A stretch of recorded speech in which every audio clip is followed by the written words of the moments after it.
Ulvilong. Ulvilond. Mis klassis võistlesid ja kuidas see võit tuli? 50. Tuli, üllatavalt kergelt tuli. Et ma nagu teist korda siin jooksen, et aeg tuli palju parem kui esimene kord. Mitu korda olete osanud Pooremaa maratonil? Ma arvan, et teine kord peaks olema.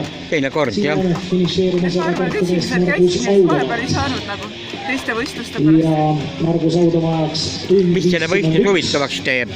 Ilus rada. Ilus vaade sealt Laiuse mäelt. Ja korraldus on hea. Kuidas konkurents oli? No kui ma võitsin, siis ei olnud nagu. Kui sageli üldse käite maratonidel? No maratone ma olen jooksnud 132. Sandra Võsaste. Maratone vähem. On finišis ja Sandra aeg